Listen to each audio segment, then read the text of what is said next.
Their next-door neighbor had assumed they were on a long holiday. He'd even cleared the drive twice with a snowblower. But when he spotted unopened Christmas gifts this week, he peeked in the window. We received a call from a neighbor that they had seen bodies inside the house, so our police department went. The neighbor, who says police asked him not to go on camera, says through the window he found David Crowley, a local filmmaker listed as a veteran. Nearby, his wife Kamal and their 5-year-old little girl.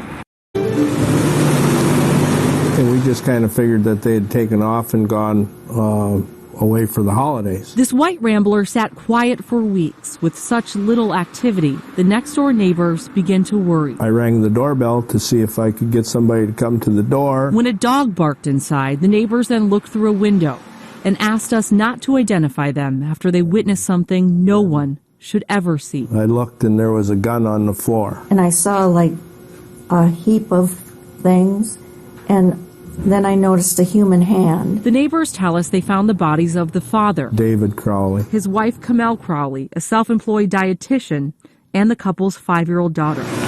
Apple Valley police call it an apparent murder-suicide. Neighbors knew little of the family except for David Crowley's screenwriting ambitions. And he made a movie called Gray State, and it was about the militarization of the government. 2 years ago, Crowley, a military veteran, publicized the yet-to-be-released film on this internet program. Hey, Gary, thanks for having us on. Yeah, definitely the Gray State is something that we can turn around and look at, in our own realities. And whatever reality his family faced was hidden from neighbors, a tragic ending that may never be understood. Shock. Shock. That you have something that happens like that next door, and you don't really know when it happened. Grim details are emerging from an apparent murder-suicide in Apple Valley, Minnesota today. Thank you for joining us. I'm Christy Larson.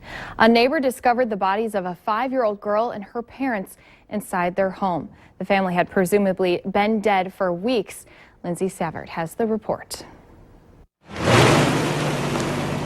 And we just kind of figured that they had taken off and gone away for the holidays. This white Rambler sat quiet for weeks. With such little activity, the next-door neighbors began to worry. I rang the doorbell to see if I could get somebody to come to the door. When a dog barked inside, the neighbors then looked through a window and asked us not to identify them after they witnessed something no one should ever see. I looked and there was a gun on the floor. And I saw like a heap of things, and then I noticed a human hand. The neighbors tell us they found the bodies of the father, David Crowley, his wife Kamel Crowley, a self-employed dietitian, and the couple's 5-year-old daughter. Apple Valley police call it an apparent murder-suicide. Neighbors knew little of the family except for David Crowley's screenwriting ambitions. And he made a movie called Gray State, and it was about the militarization of the government. 2 years ago, Crowley, a military veteran, publicized the yet-to-be-released film on this internet program. Hey, Gary, thanks for having us on. Yeah, definitely the Gray State is something that we can turn around and look at, in our own realities. And whatever reality his family faced was hidden from neighbors, a tragic ending that may never be understood. Shock. Shock. That you have something that happens like that next door, and you don't really know when it happened. David Crowley's Instagram account shows him posing with numerous guns. Neighbors had also seen guns in his garage, but didn't know if they were real or if they were props from his movie. 2933 Sam 14 for suspicion, 1055 Ramsdale Drive. Cop reporting suspicious behavior next door. Went over to the home to the right of the RP, sees dead bodies inside the house, dog inside, sees a gun in the house on the floor. Friends and neighbors bring flowers to the door of the Apple Valley home, where a family had laid dead for weeks. All police will say is that the couple, David and Kamel Crowley, and their 5-year-old daughter, died from gunshots in a murder-suicide. When police arrived Saturday afternoon, only the family dog was still alive. David was a military veteran and aspiring filmmaker, the director of this slick trailer for a movie project called Gray State. The plot line had America turning into a tyrannical police state. For 3 years, he'd been trying to sell the film concept to a Hollywood studio and recently told friends he was on the verge of a $30 million deal. And this is with no budget.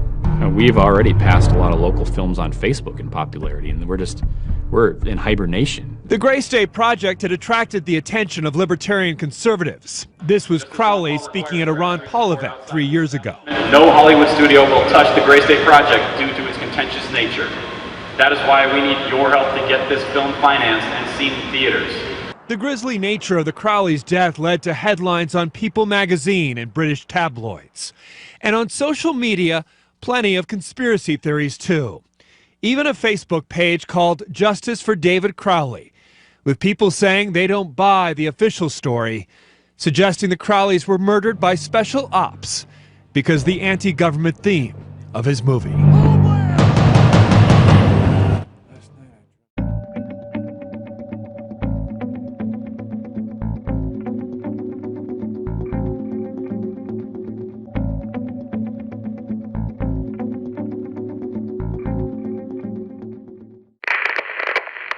49 Sam 14. 49 Sam 14. Do you have our CSO come with his catch pole as well? It's a very angry dog inside. 10-4, 49 Charlie, 1 copy, I'll clear you. 4933, rear slider is unlocked, slightly ajar. Copy, rear slider, unlocked, slightly ajar. Charlie, 1 copy.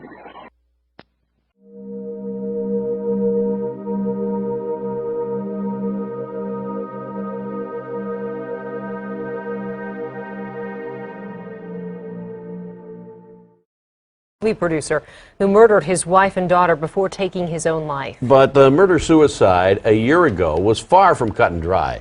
Tonight, new and disturbing details we've never heard before. Tom Lydon of the Fox 9 Investigators has been given unprecedented access, and he's here to tell us what he's learned. And Tom, some of this will be very difficult to hear. You know, some of it will be, but I think you're going to see that it's important at this point to really get all the facts out on the table. I think that's the most important thing here. For the last year, this case has become the subject of much speculation and plenty of theories on the internet, most of it completely wrong. The reality is the truth of what happened to David Crowley and his family is stranger and sadder than anyone imagined. 45S41, I'm in the area. To the right of the RP sees dead bodies inside the house, dog inside, sees a gun in the house on the floor. To look at the three of them through the Instagram filter of life, it's hard to imagine how it all went so wrong. David Crowley, a talented, promising young filmmaker, his smart and beautiful wife, Kamel, a dietitian, and their adorable 5-year-old daughter, Rania, living on a quiet street in Apple Valley, in a home that contained their many dreams and one horrific nightmare. This is the ideal family, seemingly, and everything went terribly wrong. My impression is it was very intense in the early days of this investigation. Apple Valley Police recently closed their exhaustive year-long investigation, and for the first time are sharing their findings with the Fox 9 investigators. As you sit here today, a year later, do you have an idea of what those final moments looked like? It was horrifying. You have a tragic loss of an entire family. It looks like David snapped and took the lives of his wife and daughter, and then ultimately himself. And it was a very sad scene, you know, during the holidays, a beautiful family, and just tragically lost. And from the start, it was a case wrapped in suspicion and mystery. Here's the red flags. With paranoid theories all over the internet. Guys out here going after the truth get knocked off. That the Crowleys were murdered as some kind of government conspiracy. Did the government want to silence him and his film? All because of a personal film project David Crowley had worked on obsessively for years, called Gray State. This is a concept trailer for Gray State, which imagines the U.S. government taking away all our liberties, FEMA turning into a militarized, occupying police force. In short, the Gray State is the culminating manifestation of the darkest trends our negligence and malignancy have to offer. Because I think at the tail end of it, he was living the Gray State. Danny Mason was a co-producer on Gray State. It almost embodied him, almost to the extent of where it would dictate a lot of his thoughts and his ideas and his, I guess, outlook in reality. Investigators spent months sifting through 20 terabytes of video David Crowley had kept on more than a dozen hard drives, looking for clues. How much of this do you think had to do with the film? I think a great deal. From all accounts, he was consumed with producing this film, and it was a dark topic. Here you're talking about conspiracy theories and potentially the fall of society, and if you're focusing on that day in and day out, and those are materials you're working with, and you're filming exclusively on that topic, that can take you to a very bad place. So you think he literally went down the rabbit hole of these conspiracy theories and just couldn't separate himself from it? I believe so. In the summer of 2014, Crowley traveled to Hollywood to meet with producers interested in Gray State. But by fall, the deal had fizzled, and the couple began withdrawing from friends and family. Kamel had told her family she was the sole breadwinner, that she was not physically or emotionally abused, but the financial struggles made her question the marriage. He just lost his way, financially lost his way, life, stress. When his friend Mason Hendricks stopped by to see him, it was like meeting someone he didn't know. David wouldn't even invite him in the home. He looked like he literally was sleeping and breathing on his computer. Failure was not an option for him. By October, the family was essentially cut off from the world. David and Kamel stopped talking to their families, asking everyone to stay away, even changing their phone numbers. David's brother left their Christmas presents on the front step to avoid a confrontation. And there the gifts stayed for 3 weeks, until January 17th last year. Concerned neighbors discovered the 3 bodies looking in the front window. A sliding back door was found slightly ajar, apparently for the family dog. But there were no footprints in the snow, no sign of forced entry. Inside, detectives would find a scene of domestic horror and normalcy. Teasing little love notes the couple left for each other around the house, an innocent child's room. Much of the crime scene itself we will not show you. All 3 bodies were found in the living room next to each other. They were badly decomposed and scavenged by the family dog. Judging by the mail piling up and a paper in the home, the murder-suicide took place the day after Christmas. David shooting Kamel twice in the head, Rania once, before shooting himself. Between their bodies, a Quran with pages torn out, opened to a traditional forgiveness prayer. And there on the wall, above the bodies, scrawled in blood, the words, Allah Akbar, God is the greatest. Who wrote Allah Akbar on the wall? He did. In her blood? Yes. Why did he do that? We believe that was just kind of a parting shot. To who? Probably at her for having a Muslim past. David did not kill himself right away. He left a trail of footprints, tracking Kamel's blood through the house. In the living room, his bloody fingerprint is on a laptop, open to a text file with only a single sentence. I have loved you all with all of my heart.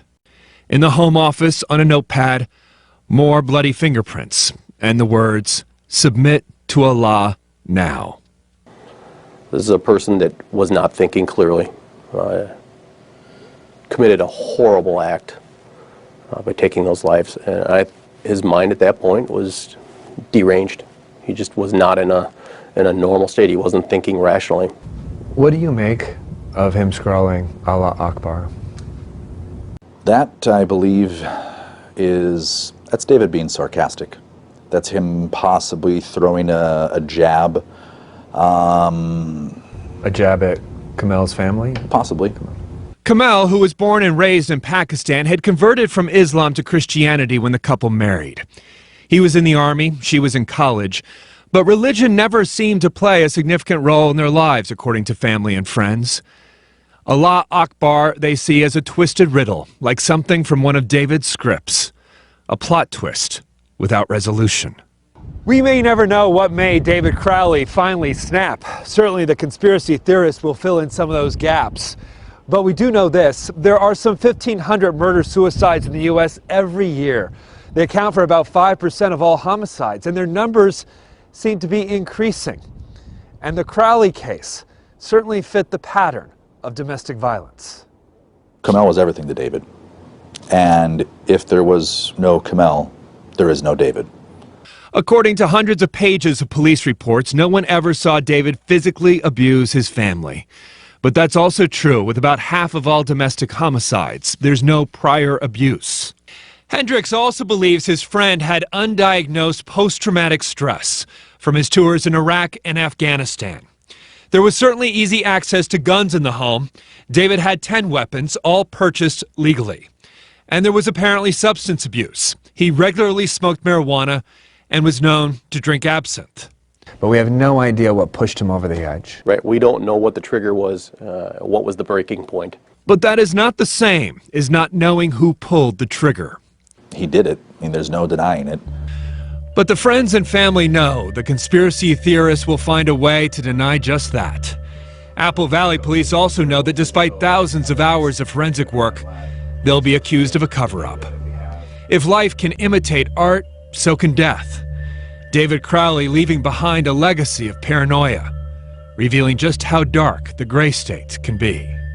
This has nothing to do with Islam, but everything to do with a man that lost his way and ultimately killed his wife, his daughter, and then himself. As the Crowleys became increasingly isolated last year, their family made multiple attempts to reach out and help them emotionally and financially. Family members on both sides declined to talk on camera. Quite frankly, they're afraid they'll be harassed by some of these conspiracy theorists out there. But they wanted me to relay one painful lesson. If you see friends or family isolating themselves, maybe struggling with depression or mental illness, do not hesitate to reach out to them and to keep on trying. Don't stop. There are resources available, and we've placed some of those numbers at fox9.com. Murder at 1051 Ramsdale Drive. What happened to David Crowley, his wife, and his daughter? If this was truly a double murder-suicide, why did investigators fail to prove David Crowley guilty? Where is the evidence David Crowley killed his wife and daughter? Where is the evidence David Crowley killed himself? Within 24 hours of finding the bodies of David, Kamel, and Rania Crowley, the Apple Valley Police Department were treating the incident as a double murder-suicide. Authorities cannot prove David wrote Allahu Akbar in his wife's blood on the living room wall. Authorities cannot prove David wrote I have loved you all with all of my heart on a laptop in the kitchen. Authorities cannot prove David wrote Open the Rise most recent version, submit to Allah now on a notepad in his office bedroom. Authorities cannot prove the dog trapped inside the house ate David's right hand, both of Kamel's hands, and their daughter's right arm, since dog feces tests were never done. Authorities did not know about a bullet that rolled out of a living room carpet until they were notified by the cleaning company 2 days after the bodies were found. That bullet would later be tied to Rania Crowley. Authorities did not see the bullet hole in the living room ceiling or the bullet in the attic above until they questioned David's friend a month after the bodies were found. Authorities did not find a motive to support their accusations against David Crowley. Authorities did not find David's blood on any of the bullets at the crime scene. Authorities do not know when David, Kamel, and Rania Crowley died. What we know for sure is that David Crowley has not been proven guilty.